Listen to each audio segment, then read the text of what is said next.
Kristo. Bakunzi aho mukama aho muri ku mpande zine z'isi, tugira amahoro ya Yesu Kristo, musanga urukundo rw'Imana, inema, imigisha, imiheshagiro ndetse n'ubudahangarwa bw'ubutatubwira n'Imana imwe rudende bibe muri twebwe bigwiriye rwose, bifite ububasha bwose n'ubushobozi bwose kandi bigira ikimazi ku buzima bwacu. Umugabo yitwa Salomo yigeze kuvuga ngo imisi yose impanuro nziza igirira akamaro umunyabwenge gusumba canke kuruta gukubita ikijuju incuro ijana. Iyo ni imigani ya Salomo 17 umurongo w'10. Aho ati ni by'ukuri umugarariji arondera inabi, ariko imisi yose azokwama arungikirwa intumwa y'ububisha. Wopfa umuhura n'idubu yahekuwe n'umuntu akuhura n'ikijuju mu busazi bwacu. Bakundu abo mukama, ubundi ngo usubiza inabi mu kibanza c'ineza, inabi ntizigera iva mu nzu yiwe. Abatumiriye muri uyu mwanya mwiza aho tugomba tuganire kuri za ngazi 24 Imana iduhera kimigisha itandukanye ikadukura ko ibisuzuguro by'ubwoko bwose. Bibutse ko turi ku ngazi ya 5. Ingazi ya mbere twabonye kwemerwa n'Imana, byumvikana ko bikuye kuca n'ico gicaniro cyo kwemerwa n'Imana, kuko iyo wemewe n'Imana ukugwa ko ubutware bw'abagusuzugura. Ingazi ya kabiri twarabonye guhamagarwa n'Imana. Guhamagarwa n'Imana byakurikiranye n'ingazi ivuga kumva ijwi ry'Imana bishobora kuduhuza no kwisobanukirwa, tukaboneraho gutangura guharura imigisha yose twagenewe. Ingazi ya 4 twarabonye guhabwa amategeko akaburira amarangamutima yacu guhindukirira Imana. Ingazi ya 5 tuje kubona kwirinda icyaha cyoshobora kugutandukanya n'ubushobozi bw'Imana nzima. Ntabwo yavuze ngo reka ndabivuge ko ndagukunda cyane. Salomo aravuze ngo usubize inabi, ngo intango y'amahane ni nk'ukugomorora amazi, ngo have imbere y'uko amahane acyabona. Bakunda abo mukama, ibibanza muri mwe byose bitari mu ukuri kw'ijambo ry'Imana mubwinube bishobotse mubwegegwe kure, uko buriya kujya kurubura rutonyanga niko amajambo mavuye mu kanwa k'umuntu asesagurika.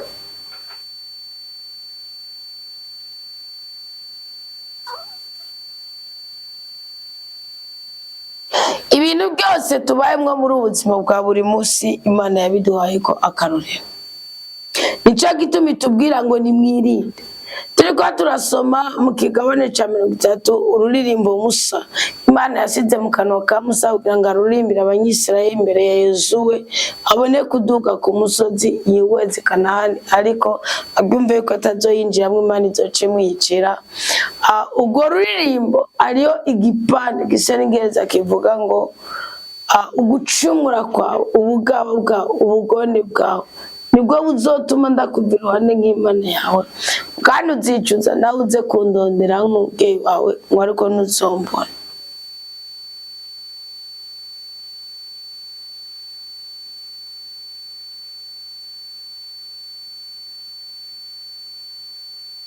Muze twijukire gukunda Imana tureke kuyicumurako. Muze twijukire gukunda Imana tureke kuyigokako. Muze twijukire gukunda Imana tureke kuyimenjako. Mugabo yitwa Sawuli yigeze kumenja ku Mana ngo Imana yicuza impamvu yaramwimitse, kandi Imana yari yavuze ngo muri Israeli ni wa mbere mwiza.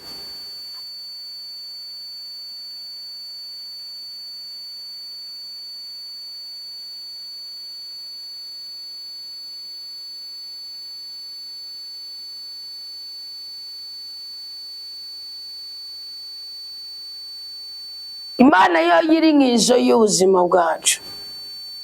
Irakubuza ngo reka gucumura, irakubuza ngo reka gukora icyaha, irakubuza ngo reka guhengama.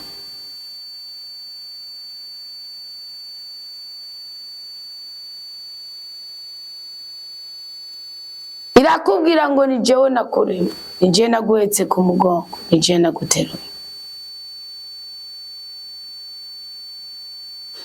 Wayigariza ikakubwira ngo n'abahungu badakwiye kwizigirwa, n'abakobwa badakwiye gushima.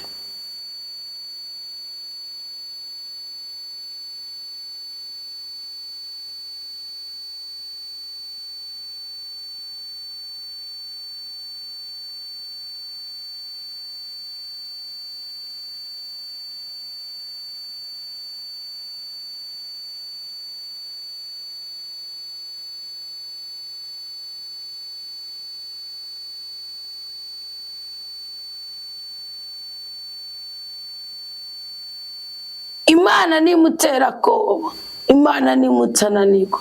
Bwisaba byose irabifise pe. Bwisaba byose yobiguha pe. Bwisaba byose yobiguhera ubuntu bwayo. Ariko irakwisabira ngo ntuntunganire ukuri ku ijambo ryanje. Bakundwa b'umugabo, none ko tutari kugomba gutunganira Imana, tuzobaho gute? Erega Imana kugira ngo ushobore kuyitunganira neza, nukubanza ukamenya ko amayira yacu twese yama imbere y'Imana. Ko mwene Sirake yavuze mu kikona cya 17 ngo amayira y'abantu bose yama imbere y'Umukama, ntiyigera hishwa amaso ye.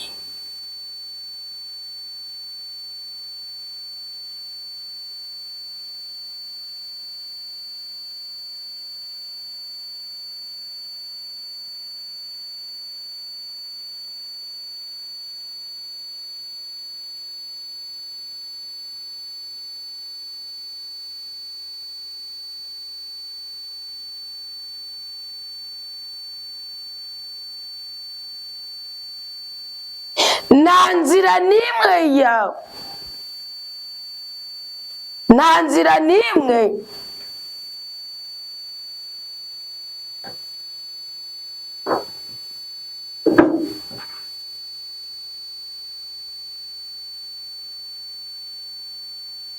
yaba iyigumye cyangwa iyoroheje yawe ihishijwe Umukama. Ntabwo ujya kuraguza, ntabwo ujya gusambana, ntabwo ubaza ngo uri muri gati urumva ngo uri mu kizungo cyubatse ukuntu, ntabwo ubaza ngo wahinduye intara, ngo wahinduye igihugu. Kandi n'igihe cy'umunezero wawe, n'igihe cy'isama ryawe, n'igihe cy'ibyara ryawe, nta nzira n'imwe yawe yishijwe Imana. Kandi Imana ya nyakuntunga yafashe ububasha bwayo ibudushyira imbere. Iravuga ati ubu bukorana nuko munyumva mukanyumvira, ubu bukorana nuko munkunda mukangamurukira. Amayira yacu yama imbere yayo, ntiyigera hishwe ikintu na kimwe. Mu maso h'Umukama hari icyo turi cyose. Bibiliya iravuga ngo igihugu cyose Imana yakigeneye umutware. Nimba naje ndi igihugu umutware ninde? Ni Kristo Yesu atwarira muri twebwe mu buryo bwa mutima w'Imana akorera muri twebwe. Ngo ariko na igihugu cyose gifise umutware, Isirayeli yoyo ni kibare cyayo. Mu maso y'Umukama yamayerekeza ku mayira y'Abanyisirayeli, ariko ngo ubugunge bwabo ntibuhishwa kuri we, kandi ibicumuro byabo byama imbere y'Umukama. Kuri we intabara umugabo ahaye aboro ni nk'ikidodo. Ndababwiza ukuri, bimwe mu bintu bizonyagaza ubugome bwacu, bimwe mu bintu bizohishira ubugome bwacu, kera ngo ibyaha byaratwikirwa. Kugira ngo bajyane ibyacumi bakajyana amashikanwa kugira ngo ibyaha byabo bitwikirwe. Ariko twebwe uyu munsi Kristo Yesu amaraso yiwe meranda yaratubohoye, amaraso yiwe meranda yaradutiyoroye, amaraso yiwe meranda yaradutwikiriye. Sibyo ntiyadutwikiranye n'ibyano, yashungurukiye kuri twebwe aratweza rwose. Ntitukwiye guhora mu mibabaro, mu mivumo, ntitukwiye guhora mu minaniro ya bya basokuru baryagagura, sibyo bakenyagura. Sibyo Ezekiel yaravuze ngo ni twebwe turiko turasharirwa mu menyo, ni twebwe turiko turagirane turajigurwa. Ndabwiza ukuri ko amaraso ya Kristo abozorora, amaraso ya Kristo arabozorora, amaraso ya Kristo arabozorora, amaraso ya Kristo arabozorora. Muri uko kubozorora kwa amaraso ya Kristo hari ikintu ngomba kubabwira. Hari ibyaha twamaze kwinaniza,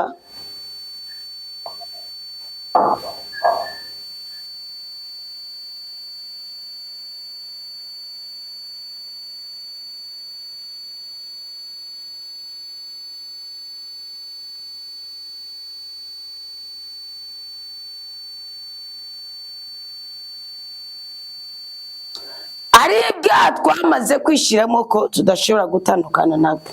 Ariko Bibiliya irambwiye ngo kwirinda icyaha kigutandukanya n'Imana. Mwene Sirake wawe yari karabivuga ayica umurya. Aravuga ngo ngwiki, aravuga mwene Sirake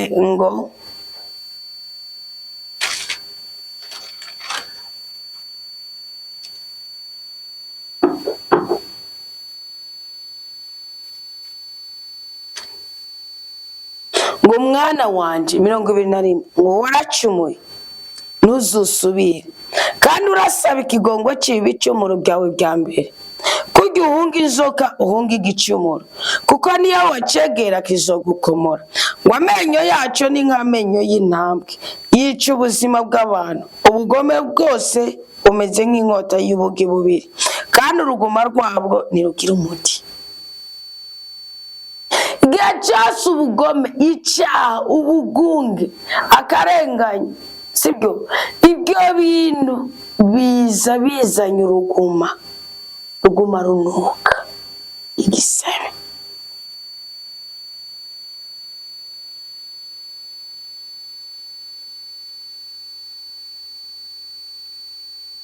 Ngo igihe habaho n'ubushirasoni bituma itunga riyoka.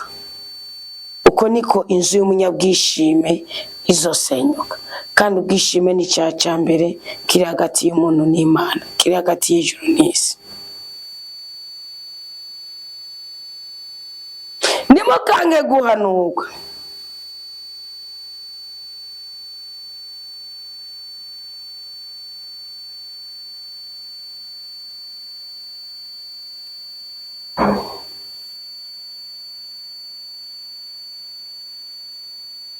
Nimukange gukora icyo Imana yabategetse gukora. Biravuga muri mwene Sirake 17 umurongo wa 22 ngo kuri we intabara umugabo ahaye aboro ni nk'ikidodo, ikintu uhaye umworo ni kashi. Ngo azigama ineza y'umuntu nk'imbonero y'ijisho. Icyo mwakoze cyose cyiza, icyo wakoze cyose cyiza, ndasabye ngo Imana ikiguhera umugisha kuri iki cyane. Ndasabye ngo Imana iguteture kandi igutera iteka, Imana ikunezereze kandi iguhe umutima wawe wifuza, Imana ikwagure kandi ikwagurire imbibe, Imana igutera iteka kandi iguteture mu makuba y'ubwoko bwose.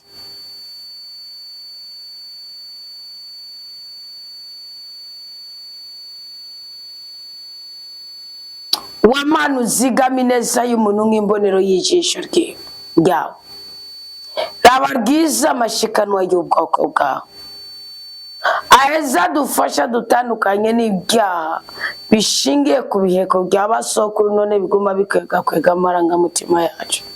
Raba rwiza imibavu imota neza twazanye ku gicaniro cy'intava.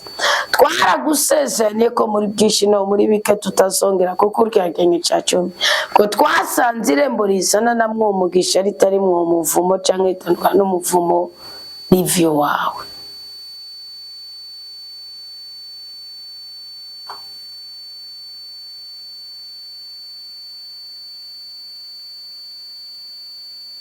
Duhe kumva ko turi abana bawe babushitse.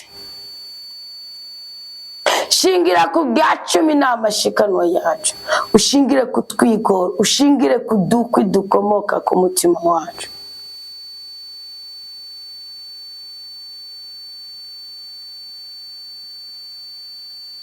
Unezereze ubuzima bwacu.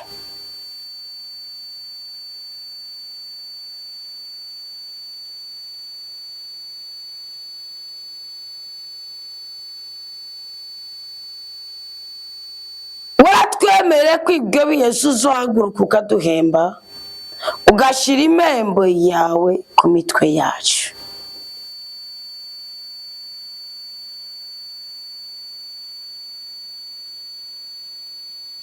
Ni wewe uhemba bakubaha, uhemba bagutunganira ibihuye n'ubutungane bwawe. Ni wowe ukirutsa imitima yabo ukayiha umunezero. Ni wowe uremesha abananiwe kwihangana ukabaha igisubizo mu bibazo byabo. Turakwisabiye ngo imbaraga z'amaraso ya Yesu Kristo zidufashe kwirinda icyaha kuko kidukwegera mu byago. Tugire Kristo. Babwiza ukuri bakundwa b'Umukama kudashobora gukura kuba umukristo ari meilleur utamaze kugera ku rwego rw'uko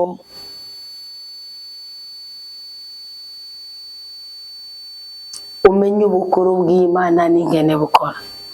Imana yabwiye Musa ngo ndashira ururirimbo rurerure muri wewe uzaruririmbira imbere y'Abanyisirayeli. Kandi Imana mu kubwira Musa yabanje kumuhamagarana n'umusuko wiwe inde Yozuwe uwahoze ari Hoseya mwene Nuni.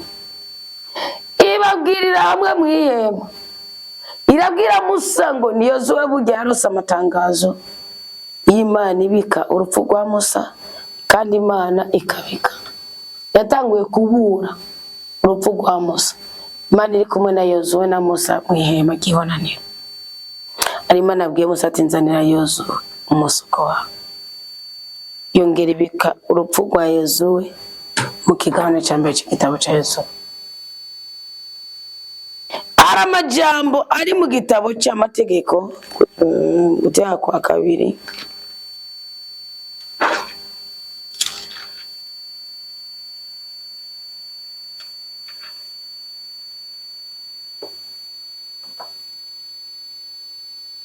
umurongo wa 36 kigabane cya 32. Ngo nkako Umukama azocira urubanza igihugu ciwe kandi azogirira impuhwe abasabyi biwe igihe azobona ko bacitse inkokora atawugitandukanya umuja n'uwidegembye. Ni azovuga ati imana zabo ziri hehe cyangwa urutare bahungiramwo ruri hehe? Izo mana zahora ziga ibinure by'imbagwa zabo zikanywa umuvinyu w'imyengo yabo. Nizihaguruke rero zibatabare zibakingire. Ngubu rero nimubone ko jewe ndi jewe nyene nta yindi mana turi kumwe.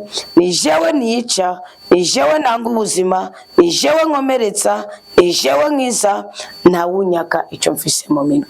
Isuzume usaba Imana umutima wo kwirinda. Iki gicaniro gishingiye mu kwirinda, iki gicaniro gishingiye mu kumvira Imana, iki gicaniro gishingiye mu kubaha Imana, iki gicaniro gishingiye mu kubaha rudasumbwa. Umva neza ko Bibiliya ivuga ngo Umukama niwe Musa atuyobora, akatuyobora ata yindi mana nimwe y'inyamahanga iri kumwe natwe. Nishobora kutudugana ikadukura mu mataba y'amanyamahanga, ariko ngo ikiyibabatsa imaze kutwita ikaduteturura ngo Yehuruni yarabwibushe watangura kugagaza.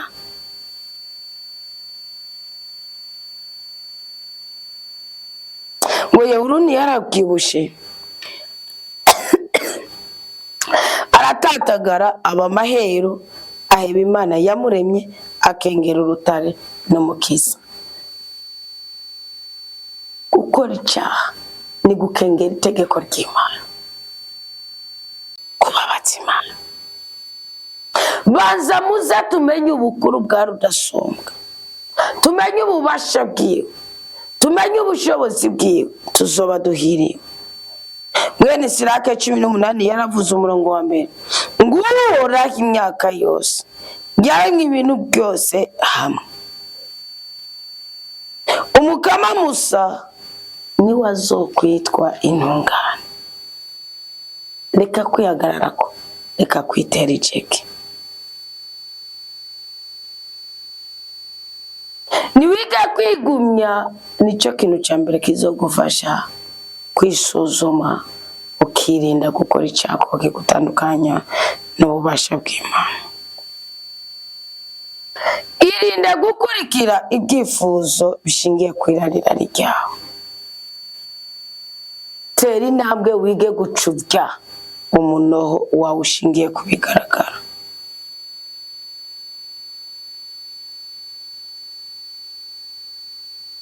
Bakristo bakundwa bo Mukama, igihe cyose muzogomba gushimisha imitima yanyu mushingiye ku irarira ry'ibigaragara, muzokwisanga mwisuzuguje, niko mwene Siraki yavuze.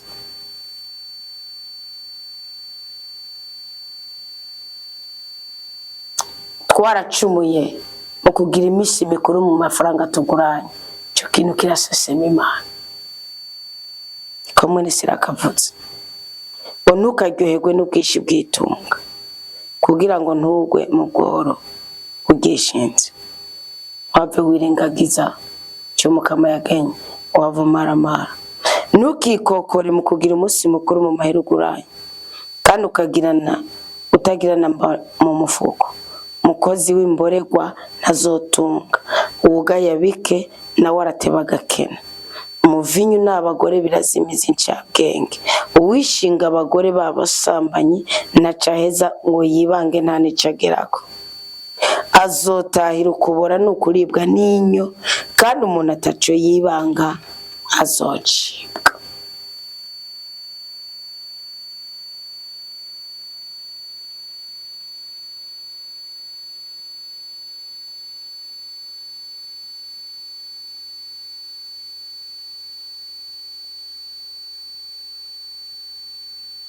Turinde imitima yacu n'Imana idusanga mu gihe cyo gusinzira kwacu, ikaturinda kubabara, ikaguteturura.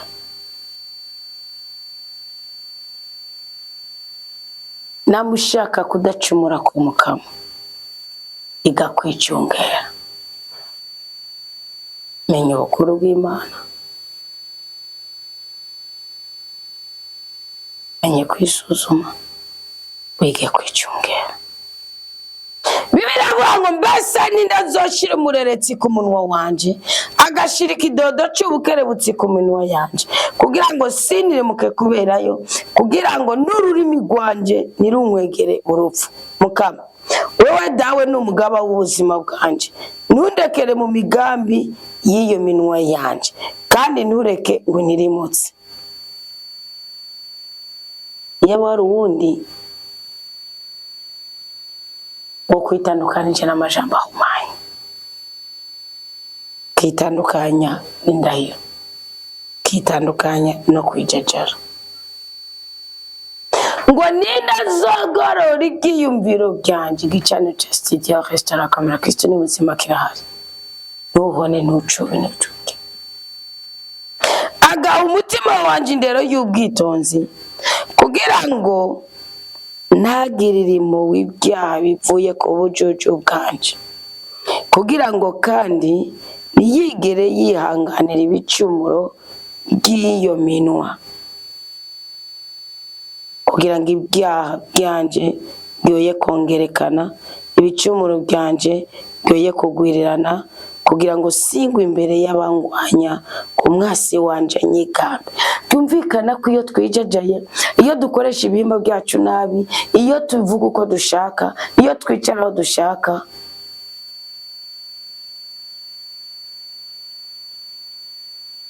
birumvikana cyane rwose, birumvikana cyane rwose, birumvikana cyane rwose ko biteza akavuyo ubuzima bwacu,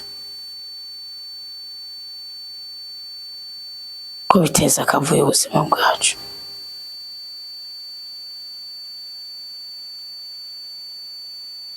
Hitamwe neza, usenga ubwira Imana uti Mukama dawe, wowe Mana y'ubuzima bwanje, ndinda kurabana ubwishime, kandi wigize kure yanje inambuye cyane.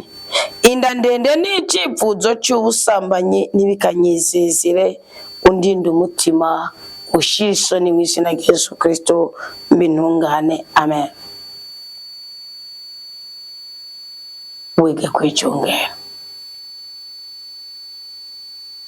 Icyakane, kugira ngo bigufashe kwirinda icyaha kigutandukanya n'ubushobozi bw'Imana nzima, iga kuvuga ego. Ego ibe ego, oya ibe oya. Utakiza uvuga uti nabyonze, ukiza uvuga uti ndakiza. Mugabo ngo bande mwe nimwumvirize inyigisho yerekeye akanwa. Abantu benshi dupfira ngo tuvuga, ngo twiyatura ko bitubako. Uzayizigama nazokwigera agwa mu rudubi. Umucumuzi afatishwa n'iminwa yiwe, umutukanyi n'umunyabwishimwe bagwa kuberayo. Ntukamenyereze umunwa wawe indahiro, kandi ntukamenyere kwamiza mu kanwa izina ry'Umukama mweranda. Kujya k'umusuku yamacunzwe atabura igipfumfuri, niko n'uwama arahira kandi akamiza mu kanwa izina ry'Umukama atazokwigera abura igicumuro.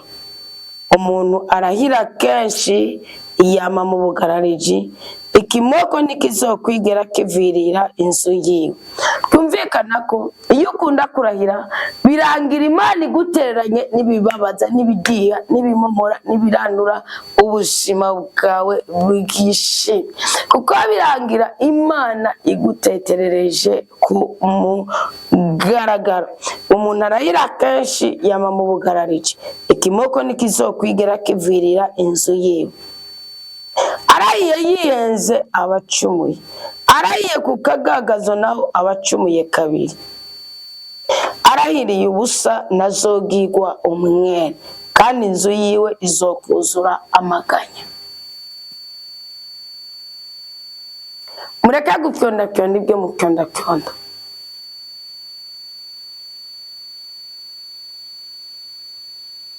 Vuze ngo mureke gupyondapyonda ibyo mupyondapyonda.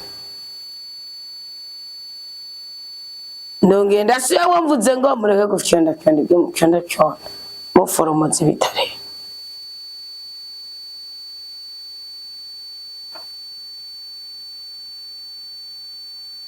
Icyakane ni wirinda amajambo ahumanye. Wari imvuga imeze nk'urupfu, ntikigera ivugwa mu ntara ya Yakobo.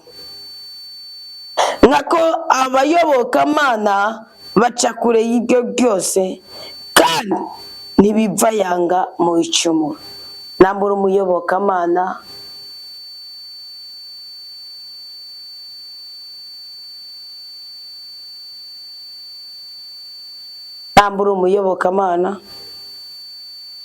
nambura umuyobokamana. Ntukemere ka kanwa kawe kavuga ibitarora.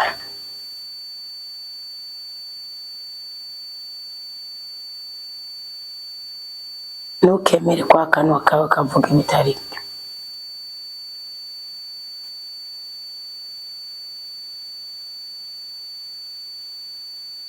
Ntukamenyereze umunwa wawe kuvuga ibitera soni, kuko ubivuze uba uri kuracumura. Uribuka so wawe na nyoko wawe niwasasa mu bakuru, kugira ngo ntuhave wiyoberwa imbere yabo ngo wigenze nk'ikijuju nk'uko wamye. Wava wiyumvira uti iyo mba ntavutse, ukavuma n'umunsi wavukiyeko. Umuntu yamenyereye gutukana ntiyigera yihanura mu buzima bwe bwose. Murumva ko iyo twimenyereza kuvuga ibintu ndagowe, ndapfuye, ndamenje, ndatikiye, ibyo babibonye, ibyo bintu bihora bidushira kure y'uruhongore rw'Imana. Kandi iminsi yose umuntu ataco yibanga atezanye isoni. Mwene Siraki yigeze kuvuga mu kigabane cya 23 umurongo wa 16 ngo hariho ubwoko bubiri bw'abantu bakwiza ibicumuro, n'ubwa gatatu nabwo bugakwega ishavu. Uwa mbere umurongo wa 17 ngo umutima ururumba nk'umuriro waka, ngo ntiwigera uzima udasomye nturi. Iyo ubona umuntu abonye ikintu, yumvise ikintu, ntaragama adahejeje kukivuga.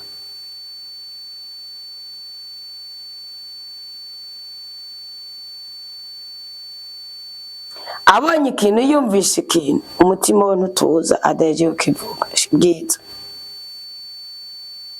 Uwa kabiri ateye isoni akojeje isoni ngo bitazohagarara adasomye ni wisambanya. Umuntu yisambanya ubwandenga kamere, ngo umuntu yisambanya niyigera reka umuriro utatse. We barakubwira ati iyo wisambanya ucika umugongo, ushobora kuba intabyara, ushobora kugwara kanseri, ushobora kugwara ibizunguzungu, ushobora kugwara intandara. Iyo wisambanya ugira icankiro, kuko muri we waba hariyo, nimba uri umukobwa waba hariyo umugabo, bajya abagabo b'ijoro, nimba muri we hariyo uri kiburirane basi, nuyisambanya ni kiburirane mwishemuka. Ngabo ukabikomeza, urumva ngo numvise. Nimubireke. Uvuga uti si ngombwa ndongogwe, burya igituma mwirongora, igituma mwisambanya nuko uvuga uti ni ngombwa ndapfuye none na uhari ngo mfashe iki kintu. Ntabwo ari ngombwa pe. Dawudi yaravuze ngo kwirarira ku marembo y'ijuru ngo bisumbira kurara mu buriri. Arabwira Mikali ngo ngwiki. Yandabwira reke tutaronka twikobyoza kwe. Nimuzikobyoza ngo mwara wa politicien Daniel. Nimuzikobyoza ngo mwara wa papa Dawudi. Nimuzikobyoza. Uwa gatatu ngo ku muntu w'umusambanyi ibyo kurya byose biraryoshe ngo ntiyigera heba adapfuye.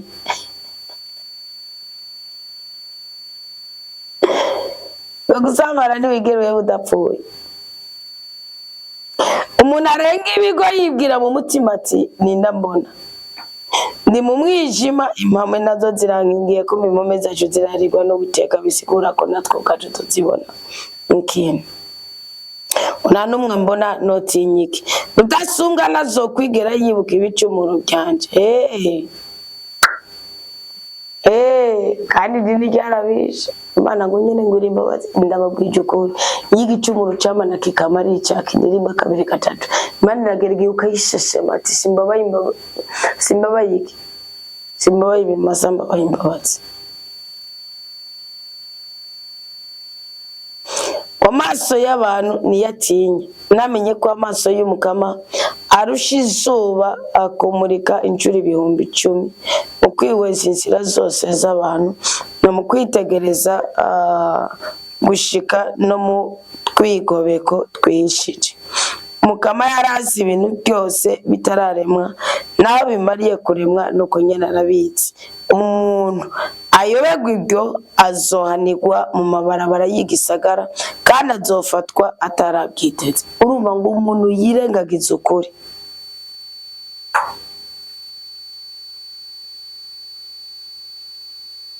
Umuntu yirengagiza ukuri, umuntu yirengagiza itegeko ry'Imana ngo azobihanirwa. Ngo azohanirwa he kandi afatwa atarabyiteze mu mayira abiri. Ariko wowe wamaze kwishikwa, wowe wamaze gutegwa n'ibyaha, wowe wamaze kugendanirwa n'ibyago, ndakuzaniye akantu kamwe. Bibiliya iravuga mu ntimba za Yeremiya 2:19 ngo haguruka utere akamo mu ijoro.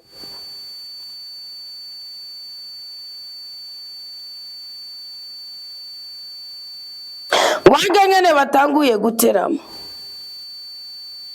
umutima wawe usanze nk'amazi imbere y'amaso y'umukama. Ereka Imana ibyawe byose, ntuyishe n'akantu na kamwe. Kiriza ibiganza byawe ugerekeze kuri we, kubera ubuzima bw'abana bawe bariko bararabikwa n'inzara mu mfuruka z'amabarabara yose. Twarasuzuguritse, dukwiye kubwira Imana ngo irabe kandi yitegereze ibiriko biratubako.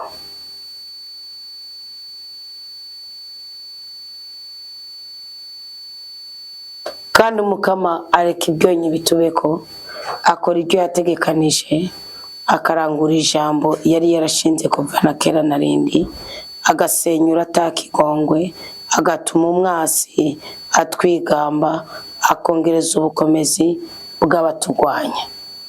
Byari Imana yongereza ubukomezi bw'abatugwanya. ryari Imana ituma abansi bakomera kudusonga? Ni igihe twahemukiye Imana tugatandukana n'ukuri kw'ijambo ryayo, tukabikora uko tubyumva, bikanka ko tuyereka ubuzima bwacu, kandi bikanka ko duca bugufi ko tuyipfukamire idutabara. None rero bakundwa b'Umukama, ubuntu bw'Umukama ntibuhera. Yeremiya 3:22 yavuze nkako ubuntu bw'Umukama ntibuhera, impuhwe z'Imana ntizikama, byama bisubira kuba bitoto uko bukeye. Ndabasabwe mu izina rya Yesu Kristo, turiko tuja amashira saa sita z'ijoro, nibisubire bibe bitoto.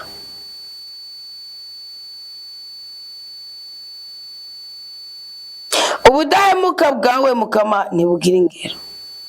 Umutima wanje uvuga uti Mukama niwe ntoranwa yanje, nico gituma ndamwisigira.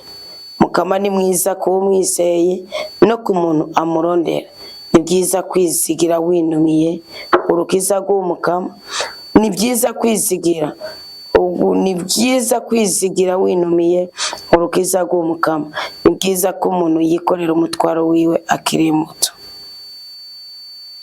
Muze dutangure twige kwicara kwa twebwe twenyine twinumire, mugihe twaremetswe umutwaro n'Umukama.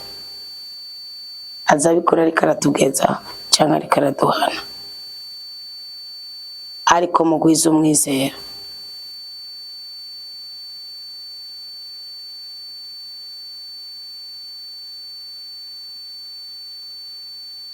Muze dutere intambwe twihweza amayira yacu, tuyasuzume neza, dusuzume imitima yacu, duhindukirire Umukama Imana yacu.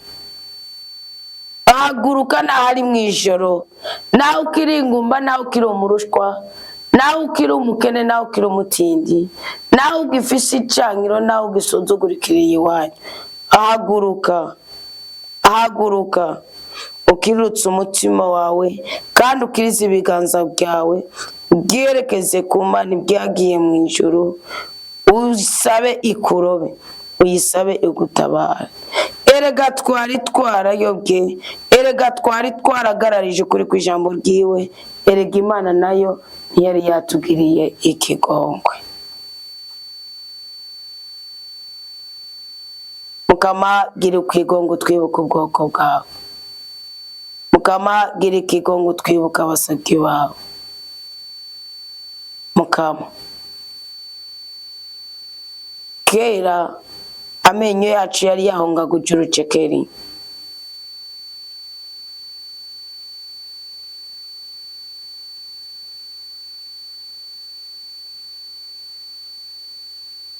kandi ni wabitugire kubera ubugome bwacu. Turagusabye ongera dusezeranire iby'ubuzima bwiza. Turagusabye ongera utubwire kudukunda. Turagusabye ongera utubwire ko tubabariye. Turashaka kukwisigira mu kuri kw'ijambo ryawe. Waratubwiye ko tugowe abatikiza atawe adutikije.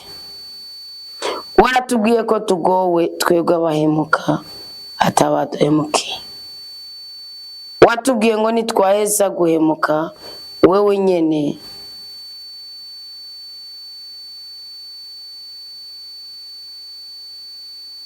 uzatwiyereka. Watubwiye ngo nitwaheza gutikiza nawe uzodutikiza.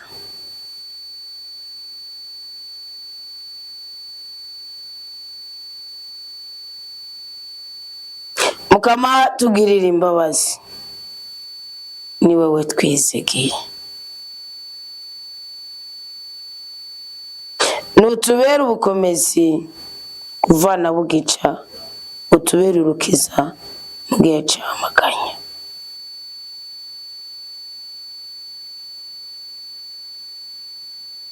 Turagusabwe duhe kugendera mu butungane bwawe nyagora ku ngoma. Turagutakambira ururimi rwacu rwigarurira uvuga ibigororotse mwami w'abantu. Turagutakambiye uduhe umutima wo kwanga inyungu ishingiye ku karenganyo. turagutakambiye urinde imitima yacu gupfumbatishwa igiturire, urinde n'ibiganza byacu gupfumbatisha igiturire. Turagutakambiye uduhe ububasha bwo kuzibira amatwi ngo ntitwigere twumva inama z'abagome bashaka gusesa amaraso y'intungane. Turagutakambiye kandi udupfunga amaso ngo ntiturabe ikibi duhavure tukibyaza umusaruro. Mukama duhe ibyo byose bizotuma tuba hakirurutse. Mukama duhe ibyo byose bizotuma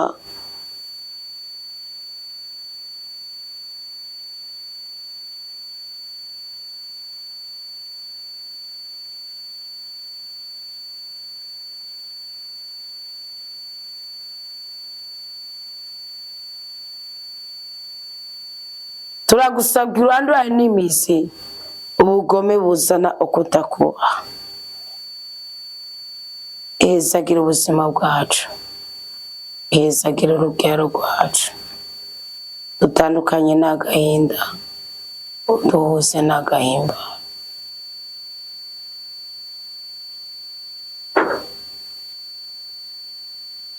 Duteze intambwe yo kuguhayagiza imitima yacu yose mu nama z'abagororotsi no mu makoraniro atandukanye, kandi duhayagize ibikorwa byawo bihambaye, tubirundire naho hose biri. Erega nyaguhora ku ngoma igikorwa cyawe cyonyine gishingiye ku mpuhwe, ku rukundo no ku mbabazi, nicyo gifise iteka n'icyubahiro. Ubutungane bwawe bwamaye imyaka yose.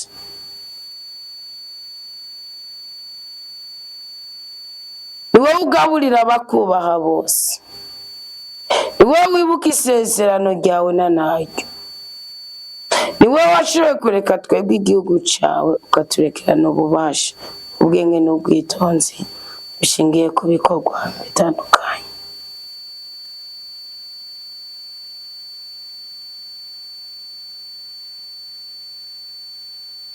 Tunezereze mu minsi yose dusigaje kuba kuri iyi si, tuye kuramba no kuranirwa. Dawa twese ubyagiye mu ijuru, wowe sengo kumva. Muri uyu mwanya wo kwirinda icyago ko gitandukanye nawe, twasabye imbabazi ntitwiteje ku kintu na kimwe. Ubwo buryo bwiza bwo kwitandukanya n'abarozi n'abambuzi w'amahoro. Wowe rero dushimagiza, ntugume wicecekeye, dutabara. Nkako umunwa w'umubisha be n'umunwa w'umubeshi yugurutse ngo idutuke, kandi bavuga batubeshera amajambo y'urwango, niyo basikaza yonyene bakatugwanya atamvo. Dawidi yaravuze ngo ndabakunda ariko bo ntibankunda. Dawidi yaravuze ngo ndabakunda yamara bo barangwanya muri Zaburi 1:9. Ngo ariko jewe nkaguma senga, ngo bandemeka ikibi mu kibanza ciciza, urukundo rwanje bakarutura urwango.